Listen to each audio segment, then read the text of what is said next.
La Organización Mundial de la Salud ha confirmado que el número de nuevos casos de COVID-19 registrados a nivel global bajó en la última semana en un 13%. Esto implica una reducción de las infecciones por tercera semana consecutiva. Aún así, la OMS advierte que deben mantenerse las medidas de prevención mientras continúan las campañas de vacunación ante el avance de las nuevas mutaciones del virus. Pese a las restricciones y los confinamientos, muchos países se enfrentan ahora a una nueva ola de coronavirus. Aunque las medidas adoptadas han logrado, al menos temporalmente, disminuir los nuevos contagios, el temor ahora es que las mutaciones del virus desborden los sistemas de salud. Algunos virólogos en Alemania y otros países reclaman un cambio de estrategia que han bautizado como No COVID, sin COVID.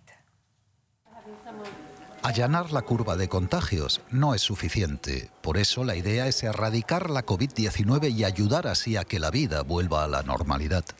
El plan que proponen los científicos consiste básicamente en 3 puntos. Primero, que el gobierno decrete un cierre estricto y eficaz. Las medidas podrían incluir confinamiento domiciliario, prohibición de viajar y cierre de escuelas y guarderías, así como de todas las instituciones, fábricas y comercios no esenciales. A su vez, deberían crearse programas gubernamentales para garantizar el sustento de la población. Además, proponen una reducción más drástica de los contactos al mínimo absoluto. Las medidas se mantendrían hasta que el número de nuevos contagios sea prácticamente cero. Las áreas que no registren ningún nuevo contagio serían declaradas zonas libres de COVID. Según los científicos, ahí se levantarían las restricciones y la vida volvería gradualmente a la normalidad. Para evitar que el virus entre en una zona libre de COVID, se impondrían restricciones de viaje y cuarentenas. Estas áreas se irían agrandando y convergiendo hasta recuperar la normalidad en los países y en toda Europa.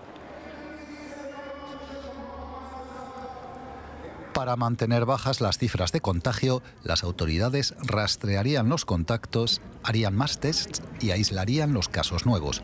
Los brotes locales se controlarían con estrictas medidas y cuarentenas. Para los científicos, su estrategia No COVID sería la mejor manera de recuperar la moral y mitigar el cansancio de la población. En lugar de prolongar eternamente cierres ineficaces, su plan, dicen, ofrecería una vía clara hacia la normalidad. Además de la propuesta alemana No COVID, también ha surgido una iniciativa internacional llamada Contain COVID, frenar el COVID, que aboga por un cierre sincronizado en toda Europa. También hay una petición en Internet llamada Zero COVID con un planteamiento similar, dirigida a los gobiernos de Alemania, Suiza y Austria. Hasta ahora la han firmado más de 91.000 personas.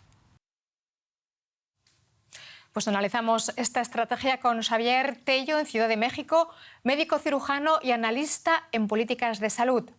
Doctor Tello, muchas gracias por atendernos. La estrategia No COVID parece una propuesta innovadora en vista de que la estrategia seguida hasta ahora no está funcionando bien en Alemania y en otros países. ¿Es esta estrategia de cierre y aislamiento radical aplicable en países como México? Lamentablemente no.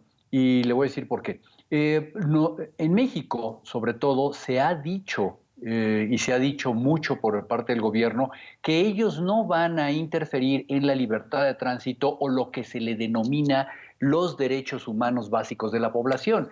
Si nosotros nos vemos en la situación actual, inclusive los aislamientos severos o los aislamientos forzados o las cuarentenas forzadas no existen en nuestro país como no existen en otros países de Latinoamérica. Hay que entender que el trasfondo político que tenemos de violaciones de derechos humanos durante décadas, etcétera, hace muy difícil el estar poniendo esta vigilancia. Concretamente en México, el presidente López Obrador ha sido muy claro y lo ha repetido en varias ocasiones, no se van a forzar ni se van a aplicar restricciones de tráfico interno en ninguna parte del país. Entonces, es algo que de facto se ve muy difícil.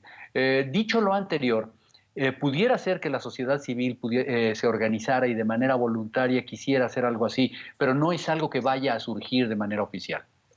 ¿Y considera usted que los gobiernos de Latinoamérica pueden implementar planes económicos de ayuda para que la población pueda sobrellevar un cierre?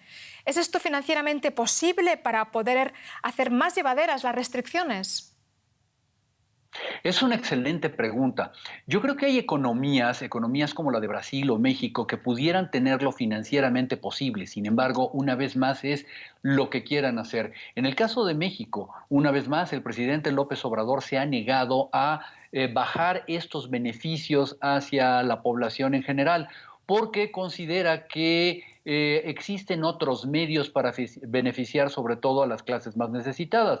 Dentro de este sinsentido, déjenme decirlo de esta manera, ocurre que el presidente definitivamente no quiere apoyar a los empresarios porque considera que todos los empresarios son grandes empresarios y no está tomando en consideración que existen la mayor parte como pequeñas y medianas empresas que tienen que mantener un ciclo de trabajo, ¿no? Entonces, sí sería lo deseable. Yo considero que hay economías que pueden soportarlo, pero que lamentablemente son decisiones políticas que no se están tomando. Hoy lo que vemos en México es que hay un rechazo hacia el aislamiento o hacia la cuarentena porque la gente no tiene ninguna manera de soportarse económicamente. Y doctor Tello, ¿en qué aspectos cree usted que es más necesario cambiar estrategias, innovar en su país y en la región latinoamericana? ¿Hay nuevas propuestas? No, no hemos visto nuevas propuestas y esto es preocupante porque ya vamos a cumplir un año con esta pandemia y considero que de no ser por la nueva adopción de los esquemas de vacunación, que afortunadamente se están logrando de una manera lenta, pero se está yendo hacia allá, no hemos visto un cambio radical. Hemos hecho lo mismo, hemos incrementado la capacidad hospitalaria, pero lo que más ha faltado ha sido la determinación de pruebas. Tanto en México como en algunos países de Latinoamérica no estamos haciendo bien las cosas básicas, que es los diagnósticos y la contención de contactos. Entonces, creo que precisamente parte del poco éxito que hemos tenido ha sido porque no hemos hecho un alto en el camino para revisar las estrategias. Y lo triste en ello es que no vemos que se vaya a hacer. Y en la mayoría de los países las escuelas están cerradas y la vuelta a clase se ve aún más complicada por las escasas posibilidades de adaptar la infraestructura a las medidas anti-COVID. Además, la educación a distancia se complica por la falta de condiciones tecnológicas adecuadas y también por la falta de medios económicos. ¿Qué salida ve a este problema, por ejemplo, en su país, México? En México lo que ha ocurrido es que el país está dividido en zonas y cada zona, bueno, le van dando un semáforo de colores. En este caso, por ejemplo, en el estado del sudeste, en uno de los estados, en el estado de Campeche, se tenía hasta la semana pasada el semáforo verde, era donde menos incidencia de contagios y mayor capacidad hospitalaria había y se estaba considerando realmente el regreso a clases. Inclusive para ello es el único lugar en México donde los maestros comenzaron a ser vacunados. Sin embargo, el tener este semáforo, vamos a llamarle en verde, hizo que la población saliera y ahora se encuentran en amarillo. Entonces, el regreso a clases, con todo y que los maestros de esa zona ya fueron vacunados, se va a ver complicado. Realmente lo que está sucediendo aquí es un balance entre la capacidad que tienen los hospitales, la contagiabilidad y sobre todo la percepción de la gente de lo que puede ser inseguro. Es muy complicado. Pues muchas gracias, doctor Xavier Tello, médico y analista en políticas de salud. Muchas gracias. El uso obligatorio de la mascarilla o cubrebocas es a menudo fuente de controversias. Un estudio realizado en Alemania ha revelado que las mascarillas pueden reducir el número de nuevas infecciones de COVID-19 entre un 15 y un 75% 20 días después de su introducción obligatoria. Los investigadores también descubrieron que la reducción de nuevos casos era mayor para los mayores de 60 años. Se trata del primer estudio que identifica los efectos causales en una población y no en un entorno clínico, y que pone de manifiesto la correlación entre el uso de mascarillas y el descenso de las nuevas infecciones. La mascarilla. Para muchos, obligatoria para salir a la calle. Sin ella, en algunos países nos podrían multar o incluso prohibirnos la entrada a tiendas o el acceso al transporte público. Pero no todas las mascarillas son iguales. La más básica es de tela, suelen hacerlas coloridas, se pueden lavar y son reutilizables.